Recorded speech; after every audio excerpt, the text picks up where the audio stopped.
नमस्कार, मी मयुरी आणि तुम्ही पाहताय MS स्टोरी विथ मयुरी. ज्याला स्वतःला कॅप्टन म्हणून घ्यायची हौस होती, जो स्वतःकडे दैवी शक्ती असल्याचा खोटा बनाव करायचा, तोच अशोक खरात सध्या नाशिक गुन्हे शाखेच्या कार्यालयातून बाहेर पडताना अक्षरशः लंगडत चालताना दिसतोय. सोशल मीडियावर सध्या त्याचा व्हिडिओ तुफान व्हायरल होतोय. ज्या भोंदूनं शेकडो महिलांना आपल्या जाळ्यात ओढलं, तोच खरात आज 2 पोलिसांच्या आधारानं कसा बसा पाय ओढत चालतोय. त्याची ही गलित गात्र अवस्था पाहून नाशिककर म्हणतायत, बघा, याला म्हणतात कायद्याचा बालेकिल्ला. पण कोण आहेत या प्रकरणाचा छडा लावणारे अधिकारी? अहिल्यानगरच्या शेवगाव मधील एका सामान्य कुटुंबात जन्मलेल्या या लेडी सिंघमचं स्वप्न होतं फायटर पायलट बनण्याचं. पण विजन टेस्ट मध्ये दूरचं स्पष्ट दिसत नसल्यानं ते स्वप्न अधुरं राहिलं.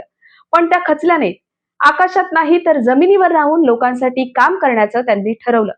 MPSCत राज्यात मुलींमध्ये पहिली आणि 2012च्या बॅचच्या IPS अधिकारी म्हणजेच तेजस्वी सातपुते. सोलापूरमध्ये ऑपरेशन परिवर्तन राबवून अवैध दारूधंदे बंद पाडणाऱ्या आणि खुद्द पंतप्रधानांकडून गौरवल्या गेलेल्या तेजस्वी सातपुते यांनी आता या अशोक खरातची कुंडली मांडली आहे. या नराधमाचा इतिहास ऐकला तर अंगावर काटा येईल. मी कृष्णाचा अवतार आहे आणि तू मागच्या जन्मातली माझी राधा आहेस, असं सांगून तो महिलांना भुरळ घालायचा. डोक्यावर तांब्या ठेवून कानात काहीतरी मंत्र पुटपुटून तो महिलांना घाबरवायचा. एका एका पीडित महिलेनं तर असा आरोप केलाय की ती गर्भवती असताना मुलगा होईल असं आमिष दाखवून तिच्यावर अत्याचार केले आणि नंतर गर्भपातासाठी तिला औषधही दिलं. नवरा किंवा कुटुंबाला जिवंत मारण्याची धमकी देऊन हा नराधम महिलांचं शोषण करत होता. तू मागच्या जन्मीची अप्सरा आहेस किंवा तुझा घटस्फोट नशिबातच होता, असं भासवून त्यानं अनेकींचं आयुष्य उद्ध्वस्त केलंय. मंत्रतंत्र आणि अघोरी पूजा विधीच्या नावाखाली सुरू असलेला हा खेळ आता तेजस्वी सातपुते यांच्या एंट्रीनं संपलाय.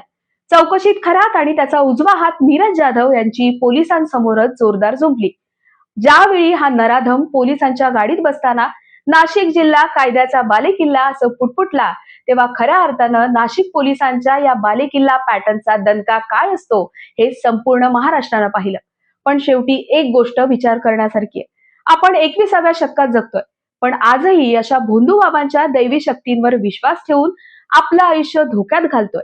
जर कोणी स्वतःला देव मानत असेल किंवा मंत्रांच्या जोरावर भविष्य बदलण्याची भाषा करत असेल तर वेळीच सावध व्हा.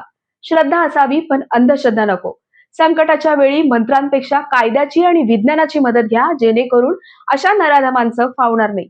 तेजस्वी सातपुते यांच्या या धडाकेबाज एंट्रीमुळे आता या भोंदू बाबाचं काय होतं याकडे संपूर्ण महाराष्ट्राचं लक्ष लागलंय. अशाच माहितीसाठी चॅनलला सबस्क्राईब करा. धन्यवाद.